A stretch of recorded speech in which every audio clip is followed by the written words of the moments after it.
Mungu na baada ya hapo tuendelee. Baba yetu na Mungu wetu wa mbinguni, tunakushukuru sana. Ni wakati mwingine tena Bwana ambako tunatamani kusikia kutoka kwako. Roho Mtakatifu, mwalimu mwema, utufundishaye ili tupate faida. Tufundishe basi tupate kuyaelewa yote ambayo Bwana umekusudia tuyajue na tuyafahamu katika siku ya leo. Yafanye maneno haya yakawe hai ndani ya mioyo yetu, tukapate kwenda kuyaishi, kuyatendea kazi, na yakatupe matokeo mazuri ambayo Bwana umeyakusudia. Nijalie mtumishi wako usemi katikati ya kusanyiko lako.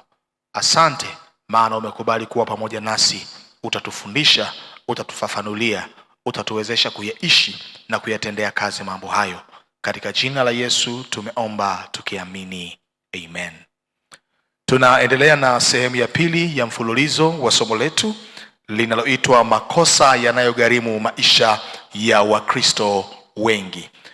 Tunaendelea na mfululizo wa somo letu ikiwa ni sehemu ya pili ya somo ambalo tumekuwa tunajifunza linaloitwa makosa yanayogharimu maisha ya Wakristo wengi.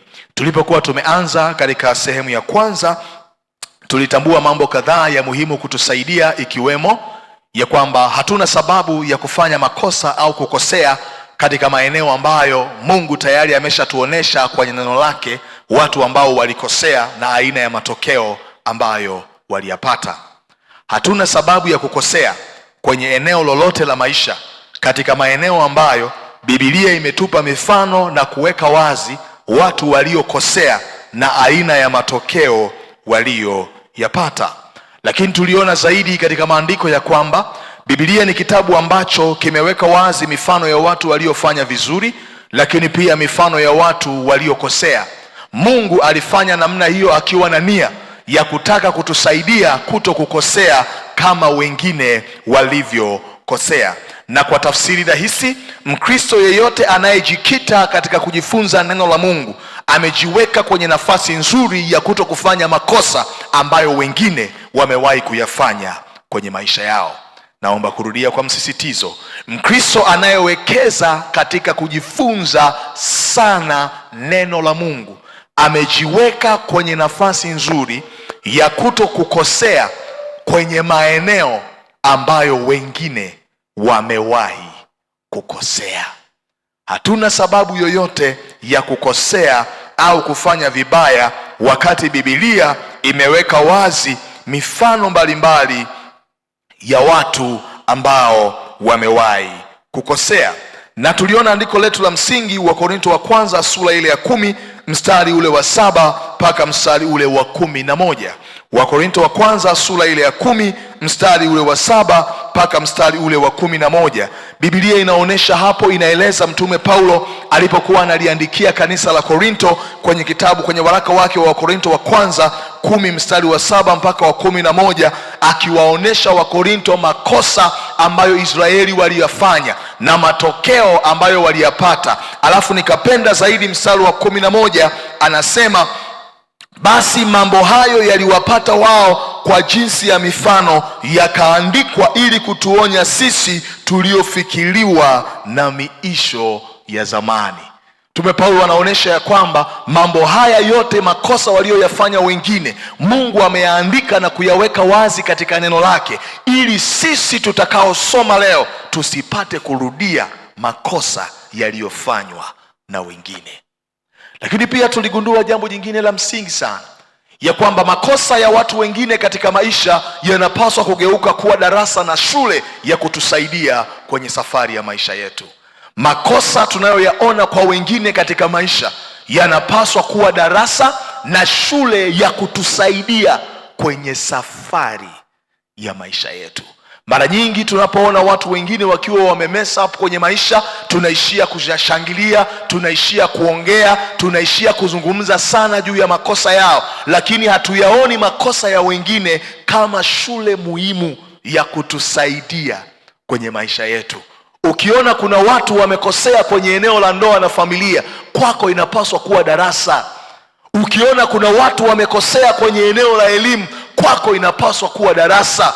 Ukiona kuna mtu alikuwa anaendelea vizuri kwenye maisha ya rohoni, lakini ukasikia amekosea au ameacha maisha ya wokovu, kwetu inapaswa kuwa darasa. Kwa nini? Makosa ya wengine yanapaswa kuwa msaada wa kutusaidia sisi ili tusiwe kama wao.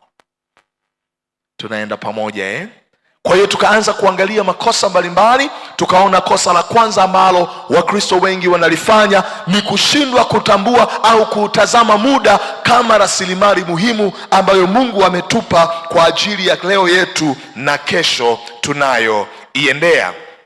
Kushindwa kutazama muda kama rasilimali muhimu ambayo Mungu ametupa kwa ajili ya leo yetu na kesho iliyo mbele yetu. Tulitazama hapo na kuangalia kwa kina. Sitaki tubaki hapo, nataka tukaangalie kosa la pili linalogharimu maisha ya Wakristo wengi makanisani. Kosa la pili linalogharimu maisha ya Wakristo wengi makanisani. Kosa la pili ni hili: ni kushindwa kumtambulisha Mungu wao kama chanzo cha mafanikio yao. Kushindwa kumtambulisha Mungu wao kama chanzo cha mafanikio yao. Kwenye mabano utaandika kuficha utukufu wa Mungu kwenye mambo ambayo ametusaidia. Kushindwa kumtambulisha Mungu wetu kama chanzo cha mafanikio yetu, in brackets, kuficha utukufu wa Mungu kwenye mambo ambayo ametusaidia. Naomba sasa unisikilize vizuri. Naongea na watu ambao Mungu anaendelea kuyainua maisha yenu katika namna mbalimbali. Nazungumza na watu ambao Mungu atainua watu watakaofanya vizuri kwenye huduma na utumishi katika siku za kuishi kwetu juu ya uso wa nchi. Nazungumza na watu ambao Mungu atawainua kwenye taaluma zenu, kwenye uchumi wenu na katika maeneo mbalimbali ya maisha. Moja ya kosa muhimu ambalo Mkristo hatakiwi kulifanya ni kushindwa kumtambulisha Mungu wake kama chanzo cha mafanikio yake unapofika kwenye viwango vya Mungu kuwa amekuinua. Nasikitika kusema kwamba Wakristo wengi wanapoelezea hatua za mafanikio yao kwenye maisha, wengi ukiwasikiliza hawaoneshi ya kwamba wamefika walipofika kwa sababu Yesu amewasaidia. Watu wa imani zingine wanapoeleza habari za hatua zao kwenye maisha, kuna mahali lazima aonyeshe ya kwamba nimefika nilipofika kwa sababu miungu yangu ilinisaidia. Ni Wakristo pekee ambapo unaweza kueleza hatua za elimu yako bila kuwaonyesha watu ya kwamba isingelikuwa Yesu nisingelifika nilipofika. Wengi mnajaribu kuwaonyesha watu ni kama connection ndo zimewafikisha hapo, ni kama bidii na juhudi ndo zimewaweka pale. Jambo baya sana. Mwambie mwenzako ni huzuni. Na ni kama tunahisi ya kwamba vile tulivyo ni bidii yetu, na tunaona aibu watu kujua ya kwamba tumefika tulipofika kwa sababu Yesu ametusaidia. Ni kosa baya sana ambalo mnajaribu kulifanya. Mnaficha utukufu wa Mungu katika mambo ambayo Mungu amewasaidia. Andika jambo hili, litakusaidia. Kila wakati Mungu anapoyasaidia maisha yangu, anatamani mimi na watu wote wajue ya kwamba ni yeye amenisaidia. Mungu anapoyasaidia maisha yetu, anatamani sisi na watu wengine wote wajue ya kwamba ni yeye ametusaidia. Tunaenda pamoja Tunaenda pamoja, kanisa la Mungu hilo ni jambo la msingi na ni jambo la muhimu sana. Nataka nikuoneshe mifano ya watu mbalimbali kwenye Biblia ambao walifanya kosa linalofanana na hilo. Amina. Mfano wa kwanza ni mfalme Sauli. Kumbuka tumesema Mungu anapoyasaidia maisha yetu, anatamani sisi na watu wengine wote wajue ya kwamba ni yeye ametusaidia. Ila sisi tunaposaidiwa na Mungu kwenye maeneo mbalimbali ya maisha, tunajitahidi kuficha ukweli ya kwamba ni Mungu ametusaidia. Tunajaribu kuonesha ulimwengu ya kwamba ni bidii yetu, ni jitihada zetu zimetufikisha tulipoweza kufika, jambo ambalo sio kweli. Na naomba nikwambie jambo jingine. Tafsiri ya mafanikio katika dunia ni bidii, lakini tafsiri ya mafanikio kwa watu wa Mungu ni bidii plus Mungu tuliye naye. Kwa hiyo ni vizuri zaidi ulimwengu wako ujue ya kwamba mkiona ninaenda, mkiona ninasogea, mkiona naendelea vizuri na huduma, ukiona nimeolewa, ninatunza familia, ukiona maisha ya mjini yanayaweza na sikimbii na naendelea maisha yanaendelea, watu wote wajue ya kwamba sio nguvu zako ila ni Mungu amekusaidia. Mimi mara nyingi huwa nawaambia watu, mimi akili zangu nazijua, na asingelikuwa Yesu nisingefika nilipofika leo. Siwezi nikaeleza hatua zangu kwenye eneo lolote la maisha bila kusema ni Yesu amenisaidia. Na natamani watoto wangu hata watakapokuwa wanakuwa wawe wanajua ya kwamba baba yetu yuko vile alivyo ni kwa sababu Yesu amemsaidia. Nilimpenda sana Ibrahimu. Ibrahimu alihakikisha wakina Isaka na vizazi vyake vinajua ya kwamba yuko alivyo kwa sababu ya agano alilolifanya na Mungu wake. Nilimpenda sana Daudi alipokuwa anazungumza na Suleimani wakati amepata nafasi ya kuwa mfalme, anamwambia mshike sana Mungu wa baba yako ukaambatane naye, ukimshika utafanikiwa, ukimwacha atakutupa milele. Baba anaongea na kijana wake wakati ambapo ana mengi ya kusema, lakini anampa kodi moja tu ya mafanikio ya kwamba mwanangu, mimi nilikuwa mchunga kondoo, mimi nilikuwa sina jina. Mungu wa baba yako ndiye aliyenitoa polini akaniweka kwenye hii nafasi. Ukitaka ufanikiwe mwanangu, mshike Mungu wa baba yako. Baba anamtambulisha Mungu wake kwa mtoto wake ili ajue ya kwamba niko hivi nilivyo baba yako, nilikuwaga nachunga kondoo polini, ila ni Mungu alinichomoa kule, ameniweka ikulu. Tumwangalie huyu mfalme Sauli. Samueli wa kwanza 15 mstari wa 10 mpaka mstari wa 12. Samueli wa kwanza 15 mstari wa 10 mpaka mstari ule wa 12. Biblia inasema hivi: ndipo neno la Bwana likamjia Samueli kusema, najuta kwa sababu nimemtawaza Sauli awe mfalme, maana amerudi nyuma asinifuate wala akufanya niliyomwamuru. Samueli akasikitika, akamlilia Bwana usiku kucha. Samueli akaondoka asubuhi na mapema ili aonane na Sauli. Samueli akaambiwa ya kwamba Sauli alifika Karmeli, na tazama akajisimamishia ukumbusho, akageuka akapita akateremkia Gilgali. Nisikilize vizuri. Ilikuwa ni wakati ambapo mfalme Sauli amechaguliwa kuwa mfalme juu ya Israeli. Ametumwa kwenda kuwaangamiza Waamaleki. Amekwenda kupigana vita yake ya kwanza. Amepata ushindi, lakini katika ule ushindi aliyoupata kuna maagizo ambayo Mungu alimpa hakuyafanya kama alivyoelekezwa. Aliambiwa, moja, ukienda ukimpata mfalme wa Waamaleki Agagi ukamuue, yeye akamwacha hai. Akapewa jambo la pili, ukaangamize kila kitu wala usiache chochote kuwa hai. Biblia inasema vile vilivyoonekana kuwa vizuri Sauli akavichukua akarudi navyo Israeli. Naomba niwaambie jambo hili wanangu litakalowasaidia. Chochote kinachofanyika kinyume na utaratibu ambao Mungu ameuweka kwenye neno lake huwa kinapoteza uhalali wake. Ndika jambo hilo unakumbuka. Chochote kinachofanyika kinyume na maelekezo ambayo Mungu ameyaweka kwenye neno lake kinapoteza uhalali wake. Chochote ambacho kimefanyika kinyume na maelekezo ambayo Mungu ameyaweka kwenye neno lake kinapoteza uhalali wake.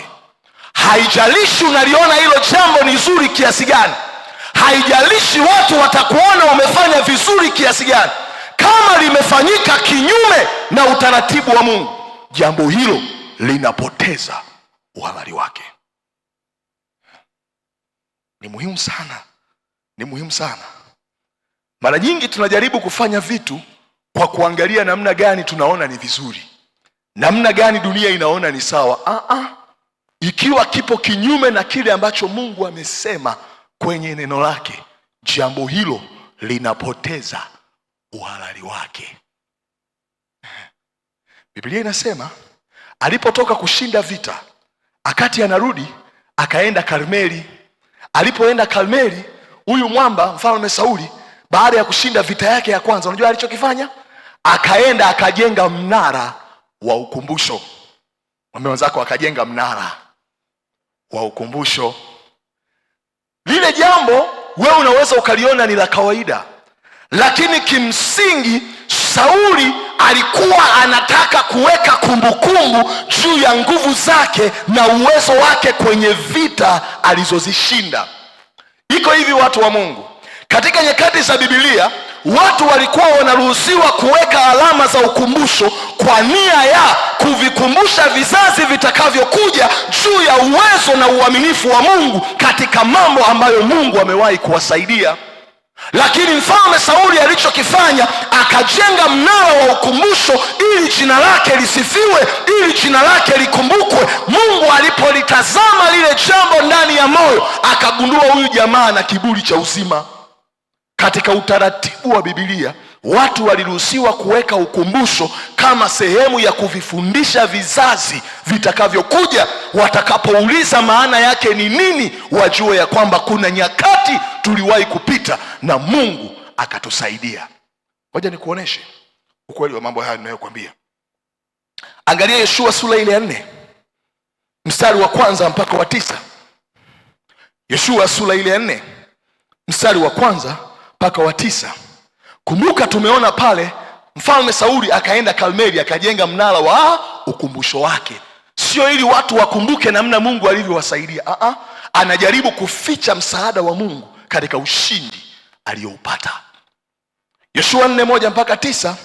Ukisoma hapo kuna habari nyingi hivi, hatutasoma zote. Hiyo naomba nikusomee mstari ule wa 7. Mstari wa 6 anasema hivi: ili kwamba jambo hili liwe ishara kati yenu, hapo watoto wenu watakapowauliza ninyi katika siku zijazo wakisema, ni nini maana yake mawe haya? Ndipo mtakapowaambia, ni kwa sababu ya maji ya Yordani yalitindika mbele ya sanduku la agano la Bwana hapo lilipovuka Yordani. Hayo maji ya Yordani yalitindika, na mawe haya yatakuwa ni ukumbusho kwa wana wa Israeli milele. Tutulie hapo. Ilikuwa ni wakati ambapo wana wa Israeli wanatakiwa kuvuka mto Yordani ili waingie kwenye nchi ya ahadi yao.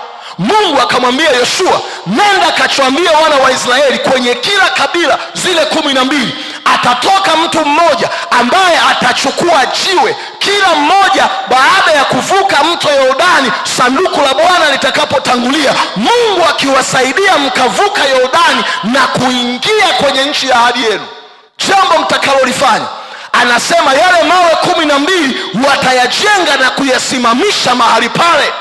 Na anasema hivi, vizazi vyenu vitakavyokuja vitakapouliza nini maana yake mawe haya, kuyaweka katika kuta za mto Yordani, anasema mtawaambia ya kwamba tulipokuwa tunaenda kwenye nchi ya ahadi yetu, kulikuwa kina kizuizi kinaitwa mto Yordani, lakini makuhani wa Bwana walipopita na sanduku la agano, Mungu alitengeneza njia mahali pasipo na njia. Vizazi vyenu vitauona msaada wa Bwana katika namna ambavyo Mungu amewasaidia. Mungu alitaka Yoshua asiufiche utukufu wa Mungu katika miujiza ambayo Bwana alimsaidia. Kosa linalowagharimu Wakristo wengi ni kuficha utukufu na msaada wa Mungu katika mambo ambayo Mungu amewasaidia. Sauli akajaribu kuficha na akaenda mbali zaidi, akataka kutengeneza kumbukumbu zake badala ya kutengeneza kitu kitakachofanya vizazi vijavyo kuona uaminifu wa Mungu na msaada wa Mungu kwenye maisha yao. Inua mikono yako na ukiri maneno haya. Bwana Yesu, nisaidie moyo wa unyenyekevu. Ninajua utaniinua na kunisaidia sana kwenye maisha yangu. Niwezeshe kukutambulisha wewe kama chanzo cha hatua zangu kwenye kila eneo la maisha yangu. Bwana Yesu asifiwe. Tunaenda pamoja watu wa Mungu Tuangalie mfano mwingine wa pili. Tumemwona Sauli, mtu wa kwanza aliyefanya hilo kosa, si ndio Mfano mwingine wa pili ni mfalme Hezekia. Kumbuka tunajifunza makosa yanayogharimu maisha ya Wakristo wengi, na leo tunaangalia kosa la pili ambalo ni kuficha utukufu wa Mungu katika mambo ambayo Mungu ametusaidia. Kuficha utukufu wa Mungu katika mambo ambayo Mungu ametusaidia. Mambo ya Nyakati wa pili 32 mstari wa 24 mpaka wa 25. Tuanzie hapo. Mambo ya Nyakati wa pili 32 mstari wa 24 mpaka ule wa 25. Biblia inasema, katika siku hizo Hezekia akaugua, akawa katika hatari ya kufa. Akamuomba Bwana naye akasema, naye akampa ishara. 25. Walakini kadiri alivyofadhiliwa Hezekia hakumrudishia hivyo, kwa kuwa moyo wake ulitukuka. Kwa hiyo ikawa hasira juu yake na juu ya Yuda na Yerusalemu. Biblia inaeleza habari za mfalme Hezekia ya kwamba kuna wakati ambapo aliugua, na ugonjwa aliokuwa nao Mungu alikuwa ametangaza kifo, akamwambia utakufa na wala hautapona. Biblia inasema Hezekia akaingia kwenye maombi kuomba, kama ambavyo Wakristo wengi mna utaratibu wa kupenda kumtafuta Mungu pale ambapo maisha yanawabana, kwenye mahali ambapo unaona kabisa bila Mungu sitoboi. Na niko hapa kukuambia maombi yanapaswa kuwa utaratibu wako wa maisha, na sio kusubiri wakati ambapo maisha yamekupitisha kwenye changamoto. Usiniangalie, andika, maombi yanapaswa kuwa utaratibu wangu wa maisha ya kila siku, na sio kusubiri tu wakati ambapo maisha yamenipitisha kwenye changamoto.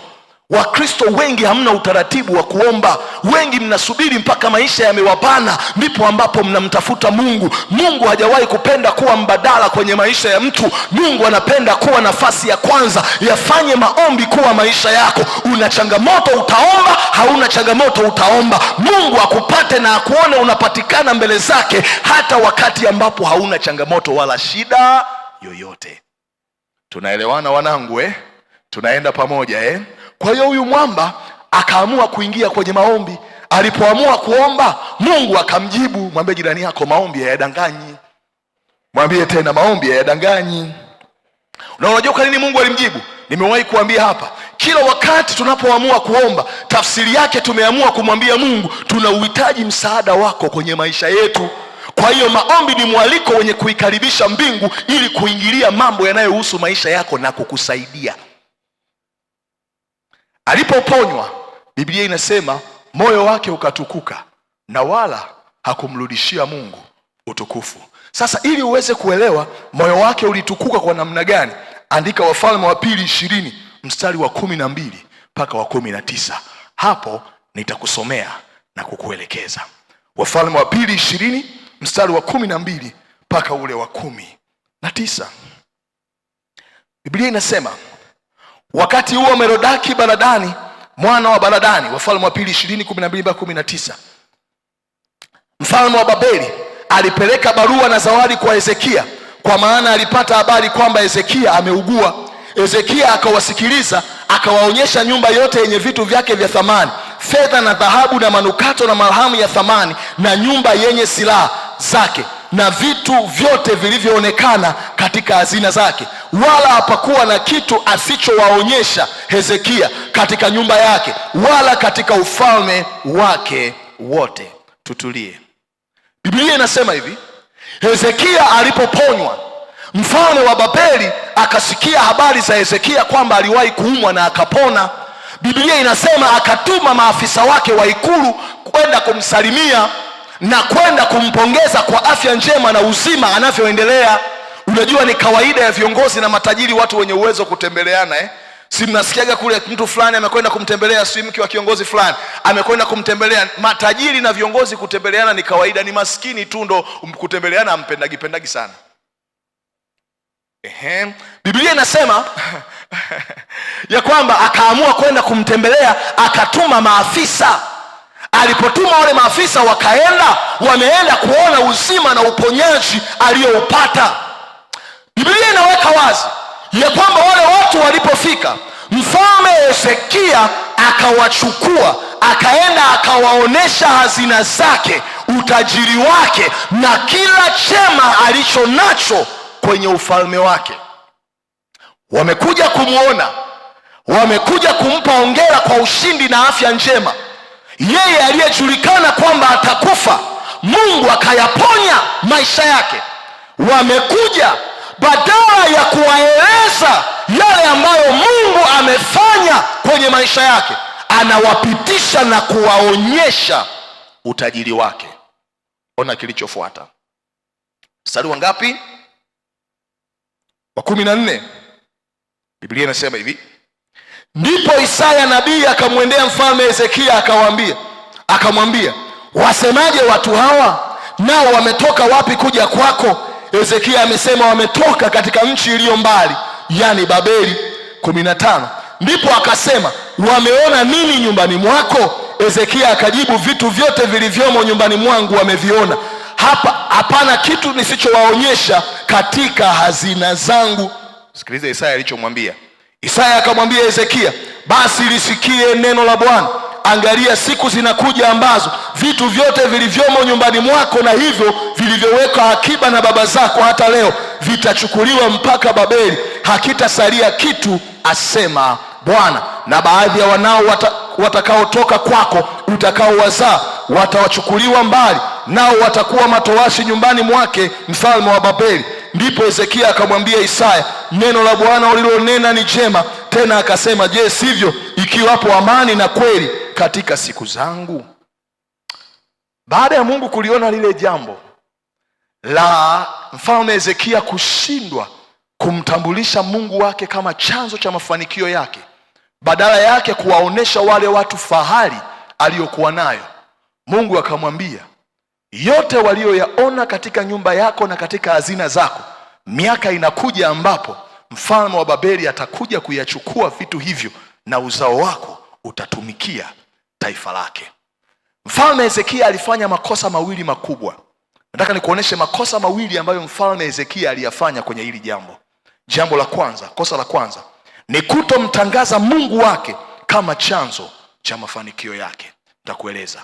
Kutomtangaza Mungu wake kama chanzo cha uponyaji na mafanikio yake. Kutomtangaza Mungu wake kama chanzo cha uponyaji na mafanikio yake.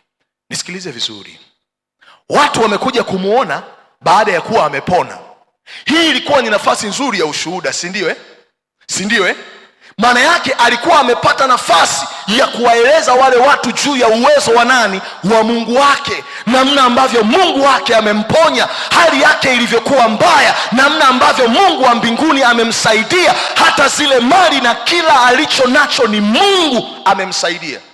Akaamua kuficha ushuhuda wa namna Mungu alivyomsaidia, ila anawaonesha mali na mafanikio alionayo. Wakristo wengi mnapomtafuta Mungu juu ya maisha yenu, ni rahisi sana kuonesha mnamtegemea Mungu na mnahitaji msaada wake, lakini wengi mkishafika pale ambapo mnatamani kufika, huwa hamumtaji Yesu kama chanzo cha mafanikio yenu. Alikuwa na nafasi nzuri huyu jamaa ya kuwaeleza na kuwashuhudia wale watu jinsi hali yake ilivyokuwa na namna Mungu alivyomsaidia, lakini alificha msaada wa Mungu kwenye maisha yake. Naomba niwaambie wanangu, kuna watu mmetoka kwenye familia maskini sana. Hali ya maisha yenu hata we mwenyewe ukijiangalia hauamini kama umeweza kufika kwenye hatua uliyoweza kufika. Lakini kila wakati unapoongea na watu unajaribu kuwaelezea historia ya maisha yako, ukielezea bidii yako, lakini hautaki kuwaonesha kwa wazi ya kwamba ni Yesu amenisaidia. Hakuna mtu ambaye amewahi kuficha utukufu na msaada wa Mungu kwenye maisha yake na akawa salama. Hayupo. Kuna watu wengi Mungu amefanya mengi kwenye maisha yenu, lakini mnapoongea na watu hamuelezi. Huyu mtu alikuwa na nafasi ya kuwashuhudia wale watu juu ya uponyaji na uwezo wa Mungu kumsaidia, lakini baada ya hayo yote anawaonesha mali na mafanikio aliyokuwa nayo na kushindwa kuwashuhudia juu ya uwezo wa Mungu aliye naye na namna alivyomponya. Kwenye kila hatua ambayo Mungu atakusaidia kwenye maisha yako, anataka umtambulishe na watu wajue ya kwamba yeye ndiye msaada wa kweli kwenye maisha yako. Kosa la pili ambalo mfalme Hezekia alilifanya ni kushindwa kutambua mahusiano, hatari ya mahusiano yasiyo na mipaka. Ni kushindwa kutambua hatari ya mahusiano yasiyo na mipaka. Huyu mtu, watu hawa walikuwa wamekwenda kumuona na kuona uponyaji aliyoupata. Kulikuwa kuna sababu gani za kwenda kuwaonesha fahari na mali alizokuwa nazo? Naomba niwaambie wanangu, tunaishi kwenye dunia ambayo watu hawana faraga, watu hawana mipaka. Watu wanataka watu wajue kila kitu kinachohusu maisha yao. Naomba niwaambie, kuna vita unaweza kuzishinda kirahisi kwenye maisha kwa kuchora mipaka ya nini watu wanapaswa kujua kuhusu wewe na nini watu hawapaswi kujua kuhusu maisha yako. Ni rahisi sana. Hivi unajua tunaishi kwenye dunia ambayo ukitaka kujua mudi alionayo mtu siku hiyo na mambo yaliyofanyika, angalia anachokiandika kwenye status. Si ndio? Yaani tunaishi kwenye dunia ambayo watu wanaweka wazi kila kitu kinachohusu maisha yao. Haipaswi kuwa hivyo. Huyu jamaa alishindwa kujua mipaka kwenye mahusiano. Kuna vitu watu wanapaswa kujua, kuna vitu vinapaswa kubaki kuwa vyako.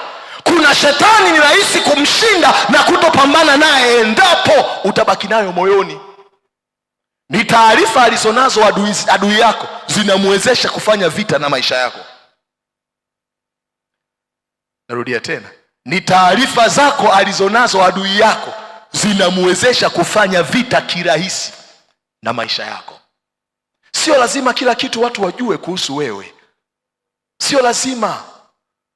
Ndio maana hata wale mamajusi walipokwenda kwa mfalme wakiwa wanaondoka na wanaifuata ile nyota inayowaongoza kwenda kwa Yesu, nini kilitokea baada ya kumuona mtoto? Malaika akawatokea akawaambia, marufuku kurudi kwa Herode kwenda kumpa taarifa. Kwa nini? Walijua ni taarifa atakazokuwa nazo Herode kuhusu wapi alipo mtoto ndizo zitakazomsaidia kumwangamiza Yesu kirahisi.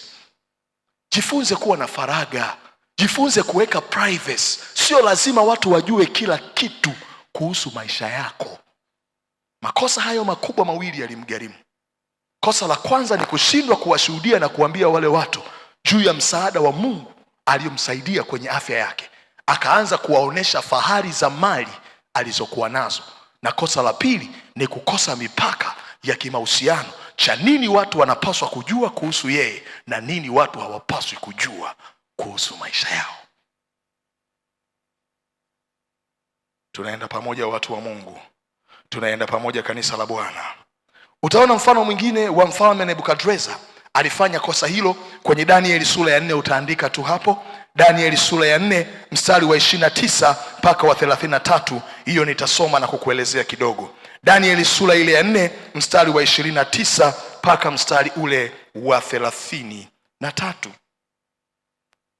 Danieli sura ya 4 mstari wa 29 mpaka 33, Biblia inasema hivi: baada ya miezi 12 alikuwa akitembea ndani ya jumba la kifalme katika Babeli. Mfalme akanena akasema, mji huu sio Babeli mkubwa niliyoujenga mimi uwe kao langu la kifalme kwa uwezo wa nguvu zangu, ili uwe utukufu wa enzi yangu? Tutulia hapo. Nasikia Nebukadreza ameijenga Babeli, mji mkubwa, ametawala dunia, anamiliki makoloni mbalimbali. Imefika wakati moyo unaanza kutukuka. Anashindwa kujua ya kwamba ameweza aliyoyaweza kwa sababu ni Mungu amemsaidia. Anasema, je, huu sio Babeli niliyoujenga kwa uwezo wangu na nguvu zangu?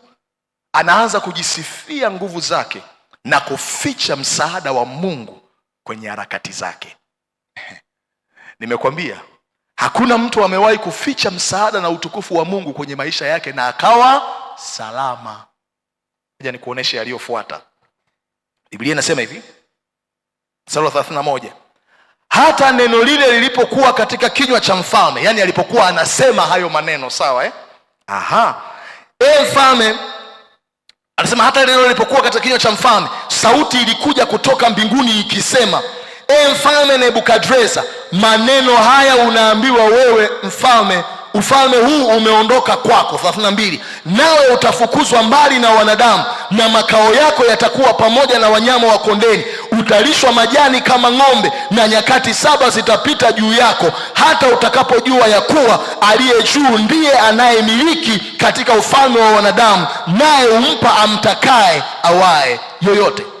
Alipokuwa anasema yale maneno ya kujisifu na kujitukuza juu ya ufalme aliyoujenga, juu ya mamlaka aliyokuwa nayo, Biblia inasema akaletewa neno la kinabii ya kwamba sikiliza, utakuwa na miaka 7 ya kuchanganyikiwa, utakaa huko, mvua zitakupiga, utaondolewa kwenye nafasi ya ufalme, ili wewe na dunia yote ijue ya kwamba ni Mungu anayewaweka watu kwenye nafasi. Biblia inasema alipokuwa katika kusema, Mungu mbinguni akasema, haujanijua wewe. Biblia inasema akaambiwa utakuwa na nyakati 7, yani miaka 7 ya kupata tatizo la afya ya akili. Pale hakuna mwenda mseke wala psychologist yoyote angeweza kumsaidia, kwa sababu hiyo issue ni ya Mungu mwenyewe. Ona mstari wa 35, anasema hivi, saa hiyo hiyo jambo hilo likatimizwa, likampata Nebukadreza. Alifukuzwa mbali na wanadamu, akala majani kama ng'ombe, na mwili wake uliloa maji kwa umande wa mbinguni, hata nywele zake zikawa kama manyoya ya tai, na kucha zake kama kucha za ndege. Kosa la kuficha utukufu na msaada wa Mungu na kujivunia uwezo wake na nguvu zake kwenye ufalme kulimfanya akapata tatizo la kuchanganyikiwa, akaenda miaka 7 polini, wala hakuna mtu aliyemjali. Na ukiangalia hapo mbele, ukiendelea kusoma maandiko yanayofuata, ndani ya ile miaka 7 ilipopita, Mungu akamponya na kumrudisha tena kwenye ufalme. Alafu mwamba akakiri ya kwamba ni Mungu anayemiliki, anayetawala na kuwaweka wafalme na wakuu kwenye nafasi. Kila wakati Mungu anapokusaidia kwenye maisha yako, hakikisha unamtambulisha Yesu kama chanzo na sababu za kuwa vile ulivyo kwenye maisha yako. Bwana asifiwe. Bwana asifiwe. Tunaelewana pamoja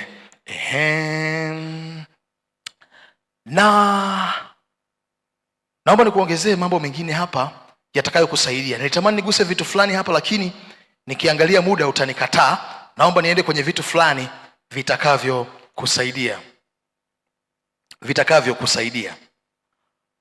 Iko hivi, Mungu anapenda kujulikana kupitia yale anayotusaidia kwenye maisha yetu. Andika jambo hilo litakusaidia. Mungu wetu anapenda kujulikana kupitia yale anayotusaidia kwenye maisha yetu.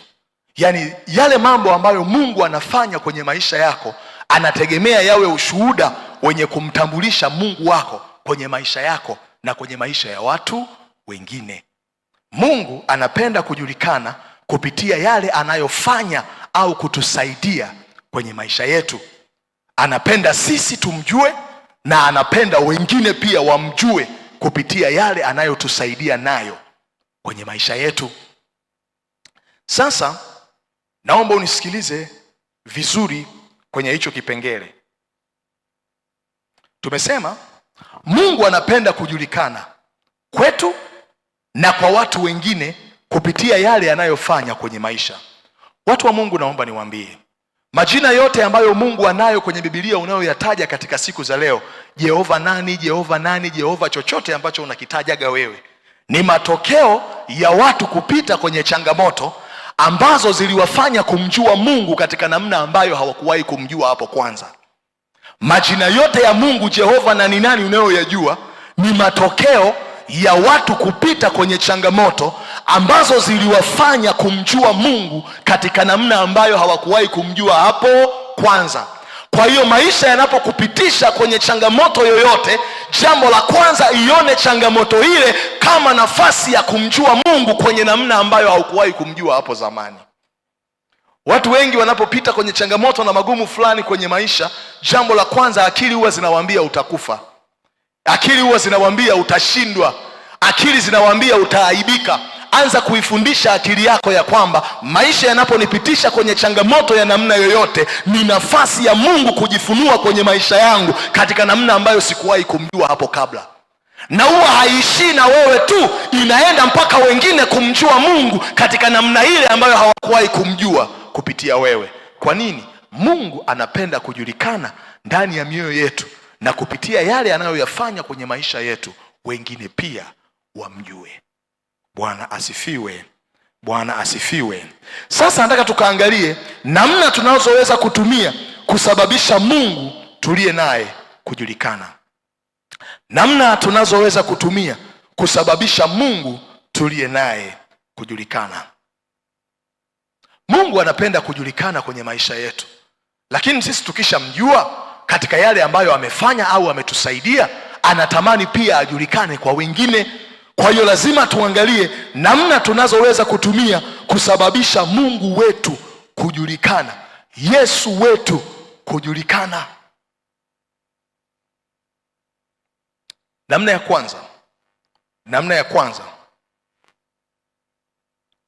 ya kwanza ni kuwaeleza na kuwafundisha watoto wetu yote ambayo Mungu ametusaidia kwenye maisha yetu. Namba moja, kuwaeleza na kuwafundisha watoto wetu yote ambayo Mungu ametusaidia kwenye maisha yetu.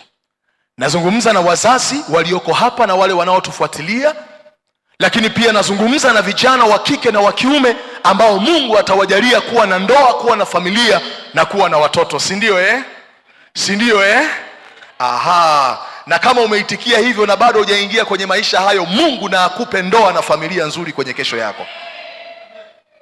Ndio. Amen. Naomba ufahamu jambo hili litakalo kusaidia. Yote ambayo Mungu ametusaidia kwenye maisha yetu, anatarajia kuona tunawajulisha na kuwafundisha watoto wetu. Yote ambayo Mungu ametusaidia kwenye maisha yetu, anatarajia kuona tunawajulisha na kuwafundisha watoto wetu. Yote ambayo Mungu ametusaidia kwenye maisha yetu, anatarajia kuona tunawajulisha na kuwafundisha watoto wetu. Nimesema kuwajulisha na kuwafundisha. Kwa nini? Wazazi wengi wanaweza kuwajulisha watoto wao yale ambayo Mungu amefanya kwenye maisha yao, lakini hawawezi kuwafundisha namna gani walifanya na Mungu akatokea kuwasaidia kwenye maisha yao.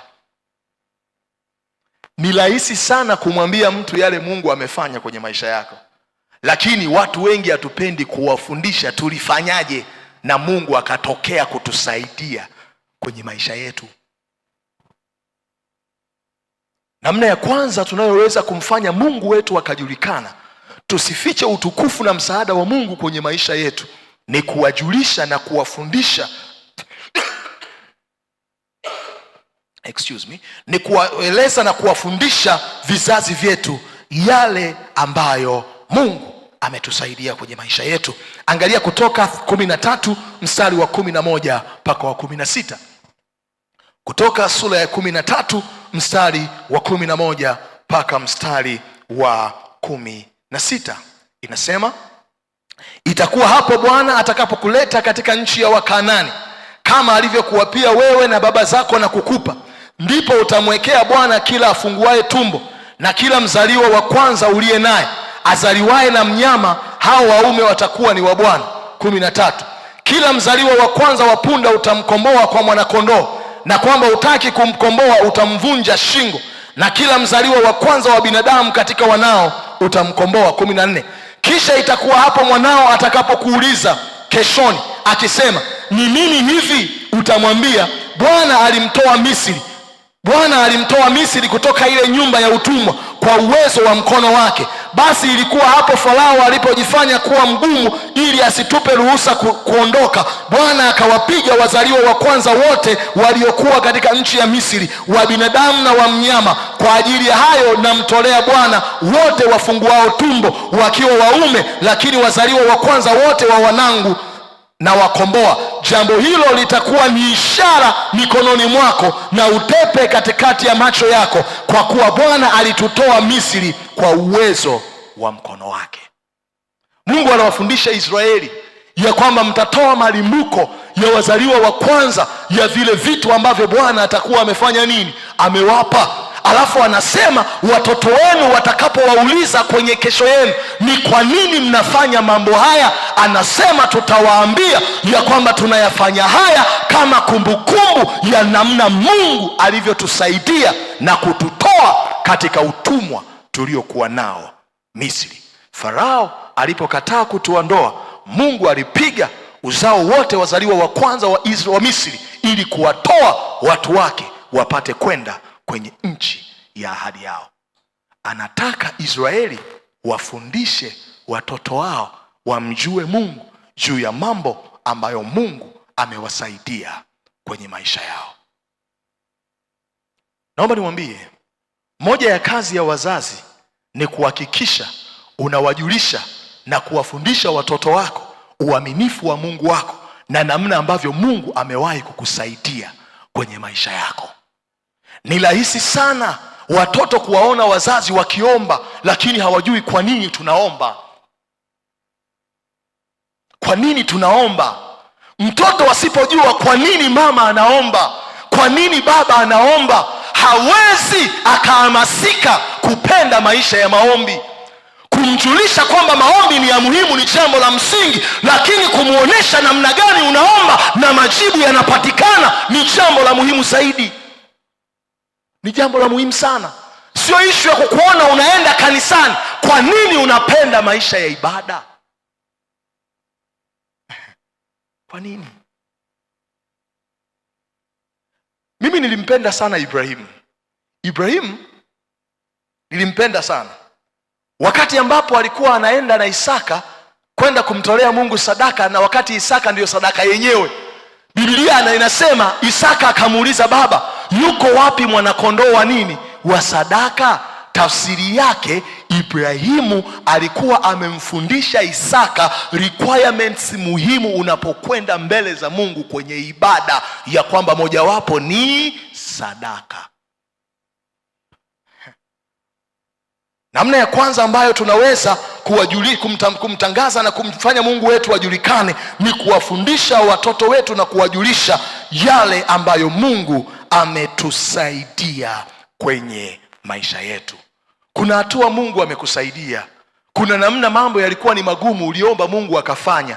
Bwana atakapokuja kukujalia watoto wa kike na wa kiume, waambie juu ya uaminifu wa Mungu, ya kwamba wanangu, maisha ya nyumbani kwetu yalikuwa hayaniwezeshi kuwa vile mnavyoniona leo, lakini nilipoamua kumpa Yesu maisha yangu, nilipochagua kuishi maisha ya haki na utakatifu, nilipoamua kuliamini neno, nilipoamua kujifunza na kumjua Mungu zaidi na kutembea katika kanuni zake, hapo ndipo nilipoona Mungu akichora mstari wa utofauti kati yangu na maisha niliyotoka kwenye familia yangu. Ni muhimu kuwajulisha, wajue, wafahamu nini ambacho kimekufanya kuwa vile ulivyo leo. Na naomba niwaambie wale ambao ni wazazi na wale mtakao kuwa wazazi, tunapolea watoto wakiwa katika malezi yetu, hatupaswi kuwapa uhuru wa kuchagua kumwabudu Mungu tunayemwabudu au kuchagua mahali tunapoabudu. Unasikia ninachowaambia? Kuna kaupepo kameanza kuingia kwenye siku tulizo nazo.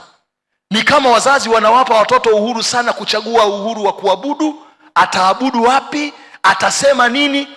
Wewe, mtoto anapokuwa katika mikono ya mzazi ni kama udongo katika mikono ya mfinyanzi, unao wajibu wa kumtengeneza. Uhuru anao wa kuamua, akiondoka nyumbani kwangu, akiwa kwangu ataabudu ninapoabudu, akiwa kwangu atajifunza ninachojifunza, na atatembea kwenye utaratibu wa Mungu wangu. Atakuwa huru akienda nyumbani kwake. yuko nyumbani kwangu ni kama udongo katika mkono ya mfinyanzi, atakuwa vile ninavyotaka awe. Hakuna uhuru hapo, no free land. Ataenda kuwa huru huko akianza kuishi maisha yake. Ukianza kutengeneza maisha ya uhuru, kuna siku atakwambia sitaki kwenda kanisani na wewe. Kuna siku atakwambia sitaki kuomba. Kuna siku atakwambia kutoa sadaka sio lazima. Unaanza kunielewa sijui? Unaanza kunielewa sijui? Bwana Yesu asifiwe. Tunaenda pamoja Huo upuuzi tukiuentertain utatugharimu kwenye kesho ya watoto wetu. Watoto katika malezi ya wazazi ni kama udongo katika mikono ya mfinyanzi. Tunayo nafasi ya kuwatengeneza na kuwafanya kuwa vile tunataka wawe katika kesho yao. Hiyo ni namna ya kwanza. Namna ya pili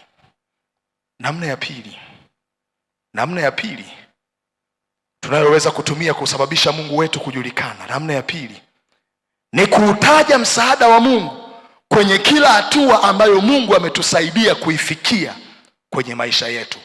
Kuutaja msaada wa Mungu. Kuutaja msaada wa Mungu kwenye kila hatua ambayo Mungu ametusaidia kuifikia kwenye maisha yetu. Samueli wa kwanza 17 mstari wa 45 mpaka 47. Kuutaja msaada wa Mungu kwenye kila hatua ambayo Mungu ametusaidia kuifikia kwenye maisha yetu. Samueli wa kwanza 17 mstari wa 45 mpaka wa 47. Anasema, ndipo Daudi akamwambia yule Mfilisti, wewe unanijia mimi na upanga na fumo na mkuki, bali mimi ninakujia wewe kwa jina la Bwana wa majeshi, Mungu wa majeshi ya Israeli ulio watukana. Siku hii ya leo Bwana atakuua mkononi mwangu, nami nitakupiga na kukuondolea kichwa chako. Nami leo nitawapa ndege wa angani na wanyama wa nchi mizoga ya majeshi ya Wafilisti, ili kwamba dunia nzima wajue ya kuwa yuko Mungu katika Israeli, nayo jamii ya watu wote pia wajue ya kwamba Bwana haokoi kwa upanga wala kwa mkuki, maana vita ni vya Bwana, naye atawatia ninyi mikononi mwetu. Mbele ya jeshi la Wafilisti na jeshi la Israeli, Daudi anajibizana na adui yao. Anawambia, mimi leo ninakujia kwa jina la Bwana wa majeshi.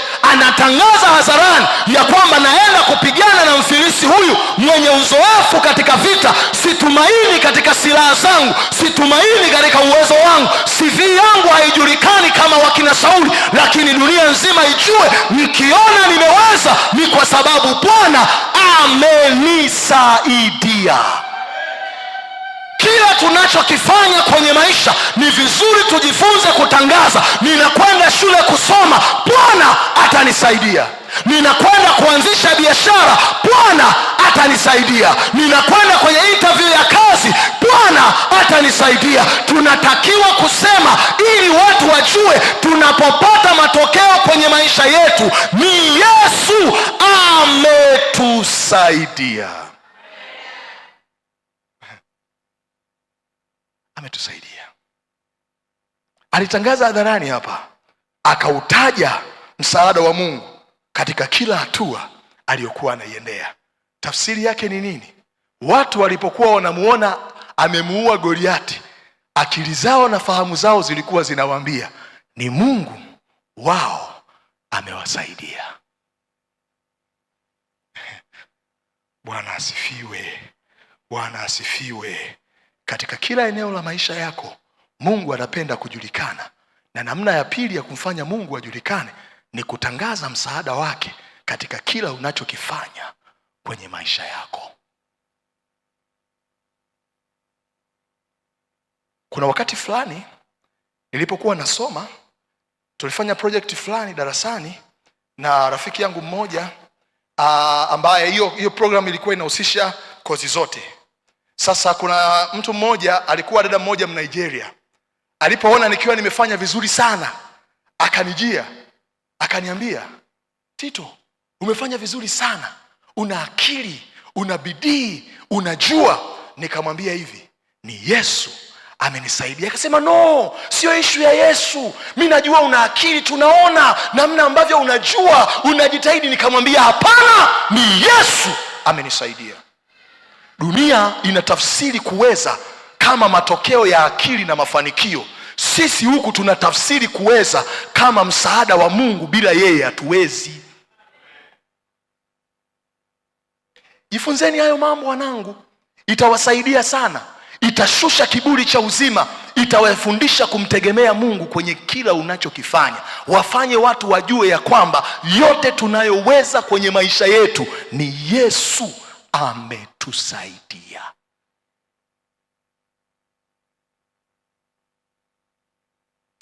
Naomba nikwambie jambo jingine litakalo kusaidia. Mungu huvutiwa zaidi na mtu ambaye kila anachokifanya nia yake ni kutaka Yesu ajulikane. Mungu huvutiwa zaidi na mtu ambaye kila anachokifanya nia yake ni kutaka Yesu au Mungu wake ajulikane.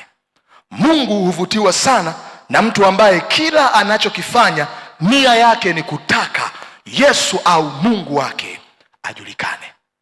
Yaani ikiwa kila jambo unalotaka kuweza limebeba ndani moyoni nia ya Yesu wako au Mungu wako kujulikana, hilo jambo mkono wa Mungu utakuwa pamoja na wewe na utamuona Bwana akikusaidia.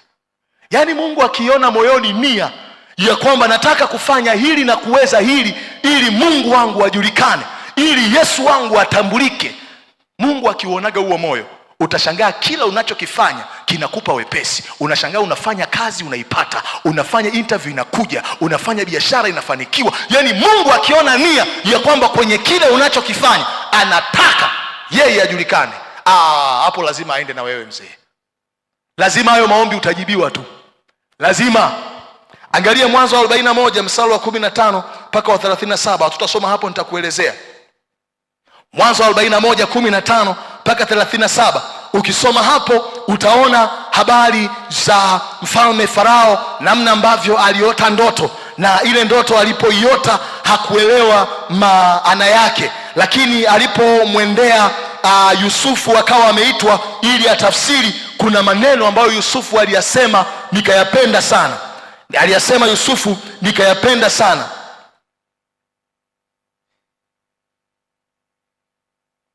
Ngoja nikuoneshe hapa.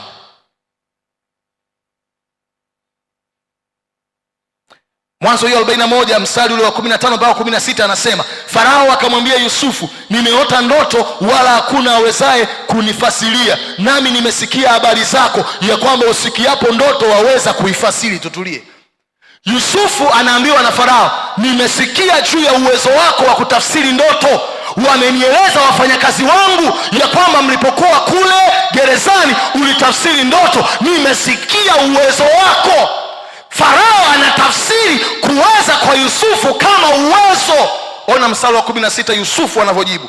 Anasema, Yusufu akamjibu Farao akisema, si mimi. Mungu atampa Farao majibu ya amani. Mfalme anataja uwezo wake. Yusufu anamwambia, ishu sio uwezo, mimi ni mtu wa kawaida tu, ila Mungu anayo majibu juu ya yale unayoyatafuta kwangu. Anamtaja Mungu wake na kumtambulisha kama chanzo cha kuweza. Ingelikuwa ni wewe, akili zako ninavyozijua, mbele ya mfalme ungetaka paka kueleza GPA ulioipata, chuo ulichosoma na namna ulivyo smart. Yeye anamwambia hapana, sio mimi, ila Mungu anayo majibu. Bwana asifiwe. Na alipoendelea kusema na kumwambia, Mungu alimpa majibu. Kwa nini? Mungu anapenda watu wanaotaka ajulikane katika yale wanayoyafanya. Utaangalia pia kwenye kitabu kile cha Wafalme wa Kwanza 18:36 mpaka 39. Wafalme wa Kwanza 18:36 mpaka 39. Utaona hapo habari za Elia na wale manabii wa Baali. Alipokuwa anaomba, Elia aliomba ombi zuri sana. Akamwambia, akasema hivi, Bwana, naomba na ijulikane leo ya kwamba Mungu ni nani. Ni Mungu ninayemwabudu au ni Mungu Baali? Mungu alipoona nia ya Elia ni Mungu wake kutaka kujulikana, akafanya mambo makubwa mawili. Akahakikisha anamnyamazisha bahari atokei wala kufanya ishara, alafu jambo la pili akahakikisha anashusha moto, alafu manabii wote wa bahari wakainama wakasema Bwana ndiye Mungu. Kwa nini? Mungu anapoiona nia ya moyo wa mtu ya yeye kujulikana, huwa anajibu hayo maombi kwa haraka kuliko unavyofikiri. Tatizo, maombi yako mengi huwa unajifikiria wewe na wala hutaki Mungu wako ajulikane, unapoteza muda. Mungu anapoiona nia ya kutaka kile unachotaka kukipata atukuzwe, ajulikane, Mungu akiona hiyo nia moyoni, huwa ni lazima ajitokeze kama shujaa mwenye nguvu. Bwana asifiwe. Angalia pia Danieli 2:24 mpaka 28 ikiwa ni andiko letu la mwisho. Danieli sura ya 2 mstari wa 24 mpaka wa 28. Biblia inasema, basi Danieli akaenda kwa Arioko aliyowekwa na mfalme kuwaangamiza wenye hekima wa Babeli. Alikwenda akamwambia hivi, usiwaangamize wenye hekima wa Babeli, niingize mimi mbele ya mfalme, nami nitamwonyesha mfalme ile tafsiri. Mstari wa 25, ndipo Arioko akamuingiza Danieli mbele ya mfalme kwa haraka, akamwambia hivi, nimemwona mtu wa hao wana wa Yuda waliohamishwa atakayemjulisha mfalme ile tafsiri. 26, mfalme akajibu akamwambia Danieli aliyekuwa akiitwa Belteshaza, je, wewe waweza kunijulisha ile ndoto niliyoiona na tafsiri yake? Danieli akajibu mbele ya mfalme akasema, ile tafsiri uliyoiuliza mfalme, wenye hekima hawawezi kumfunulia mfalme, wala wachawi wala waganga wala wanajimu. 28, lakini yuko Mungu mbinguni afunuaye siri, naye amemjulisha mfalme Nebukadreza mambo yatakayokuwa siku za mwisho. Ndoto yako na njozi yako na kichwa chako ulizoziona kitandani pako ni hizi. Danieli ameenda kwenye wakati ambapo mfalme ameota ndoto, anataka kuangamiza wenye hekima na wachawi na waganga wa Babeli kwa kushindwa kumweleza ndoto aliyoiota. Ilikuwa ni ngumu. Mmoja, amesahau ndoto yenyewe, anatakiwa wamwambie ndoto aliyoiota, alafu 2, aeleze maana yake. Maana angeikumbuka angewaambia, wangempa ubashiri wa uongo. Sasa ndoto amesahau, na